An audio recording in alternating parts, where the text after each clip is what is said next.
Praise the Lord. സംഖ്യാപുസ്തകം 27 അധ്യായം 1 മുതൽ 23 വരെയുള്ള തിരുവചനങ്ങൾ. അനന്തരം യോസേഫിൻ്റെ മകനായ മനശ്ശെയുടെ കുടുംബങ്ങളിൽ മനശ്ശെയുടെ മകനായ മാഖീരിൻ്റെ മകനായ ഗിലെയാദിൻ്റെ മകനായ ഹേഫരിൻ്റെ മകനായ സെലോഫഹാദിൻ്റെ പുത്രിമാർ അടുത്തു വന്നു. അവൻ്റെ പുത്രിമാർ മഹ്ള, നോവ, ഹൊഗ്ല, മിൽക്ക, തിർസ എന്നിവരായിരുന്നു. അവർ സമാഗമന കൂടാരത്തിൻ്റെ വാതിൽക്കൽ മോശയുടെയും എലെയാസാർ പുരോഹിതൻ്റെയും പ്രഭുക്കന്മാരുടെയും സർവ്വസഭയുടെയും മുമ്പാകെ നിന്ന് പറഞ്ഞത് എന്തെന്നാൽ, ഞങ്ങളുടെ അപ്പൻ മരുഭൂമിയിൽ വെച്ച് മരിച്ചുപോയി.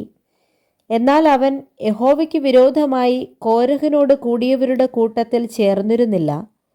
അവൻ സ്വന്തം പാപത്താൽ അത്രേ മരിച്ചത്. അവന് പുത്രന്മാർ ഉണ്ടായിരുന്നതുമില്ല. ഞങ്ങളുടെ അപ്പന് മകനില്ലായ്ക കൊണ്ട് അവൻ്റെ പേർ കുടുംബത്തിൽ നിന്ന് ഇല്ലാതെയാകുന്നത് എന്ത്? അപ്പൻ്റെ സഹോദരന്മാരുടെ ഇടയിൽ ഞങ്ങൾക്ക് ഒരു അവകാശം തരേണം. മോശ അവരുടെ കാര്യം യഹോവയുടെ മുമ്പാകെ വെച്ചു. യഹോവ മോശയോട് അരുളി ചെയ്തത്, സെലോഫഹാദിൻ്റെ പുത്രിമാർ പറയുന്നത് ശരി തന്നെ. അവരുടെ അപ്പൻ്റെ സഹോദരന്മാരുടെ ഇടയിൽ അവർക്ക് ഒരു അവകാശം കൊടുക്കണം. അവരുടെ അപ്പൻ്റെ അവകാശം അവർക്ക് കൊടുക്കണം. നീ ഇസ്രായേൽ മക്കളോട് പറയേണ്ടതെന്തെന്നാൽ, ഒരുത്തൻ മകനില്ലാതെ മരിച്ചാൽ അവൻ്റെ അവകാശം അവൻ്റെ മകൾക്ക് കൊടുക്കണം. അവന് മകളില്ലാതിരുന്നാൽ അവൻ്റെ അവകാശം അവൻ്റെ സഹോദരന്മാർക്ക് കൊടുക്കണം. അവന് സഹോദരന്മാരില്ലാതിരുന്നാൽ അവൻ്റെ അവകാശം അവൻ്റെ അപ്പൻ്റെ സഹോദരന്മാർക്ക് കൊടുക്കണം. അവൻ്റെ അപ്പന് സഹോദരന്മാർ ഇല്ലാതിരുന്നാൽ നിങ്ങൾ അവൻ്റെ കുടുംബത്തിൽ അവൻ്റെ അടുത്ത ചാർച്ചക്കാരന് അവൻ്റെ അവകാശം കൊടുക്കണം. അവനത് കൈവശമാക്കണം. ഇത് യഹോവ മോശയോട് കൽപ്പിച്ചതുപോലെ ഇസ്രായേൽ മക്കൾക്ക് ന്യായപ്രമാണമായിരിക്കണം. അനന്തരം യഹോവ മോശയോട് കൽപ്പിച്ചത്, ഈ അബാരീം മലയിൽ കയറി ഞാൻ ഇസ്രായേൽ മക്കൾക്ക് കൊടുത്തിരിക്കുന്ന ദേശം നോക്കുക. അതു കണ്ട ശേഷം നിന്റെ സഹോദരനായ അഹരോനെ പോലെ നീയും നിന്റെ ജനത്തോട് ചേരും.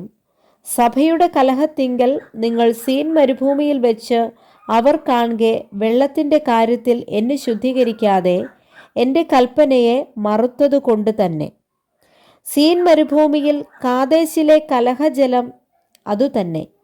അപ്പോൾ മോശ യഹോവയോട്, യഹോവയുടെ സഭ ഇടയനില്ലാത്ത ആടുകളെ പോലെ ആകാതിരിപ്പാൻ തക്കവണ്ണം അവർക്ക് മുമ്പായി പോകുവാനും അവർക്ക് മുമ്പായി വരുവാനും അവരെ പുറത്തു കൊണ്ടുപോകുവാനും അകത്തു കൊണ്ടുവരുവാനും സകല ജഡത്തിൻ്റെയും ആത്മാക്കളുടെ ദൈവമായ യഹോവ സഭയുടെ മേൽ ഒരാളെ നിയമിക്കുമാറാകട്ടെ എന്ന് പറഞ്ഞു. യഹോവ മോശയോട് കൽപ്പിച്ചത്, എൻ്റെ ആത്മാവുള്ള പുരുഷനായി നൂൻ്റെ മകനായ യോശുവയെ വിളിച്ച് അവൻ്റെ മേൽ കൈവച്ച് അവനെ പുരോഹിതനായ എലെയാസാരിൻ്റെയും സർവ്വസഭയുടെയും മുമ്പാകെ നിർത്തി അവർ കാണുകെ അവന് ആജ്ഞ കൊടുക്കാം. ഇസ്രായേൽ മക്കളുടെ സഭയെല്ലാം അനുസരിക്കേണ്ടതിന് നിന്റെ മഹിമയിൽ ഒരംശം അവൻ്റെ മേൽ വയ്ക്കണം. അവൻ പുരോഹിതനായ എലെയാസാരിൻ്റെ മുമ്പാകെ നിൽക്കണം. അവൻ അവനു വേണ്ടി യഹോവയുടെ സന്നിധിയിൽ ഊരീം മുഖാന്തരം അരുളപ്പാട് ചോദിക്കണം.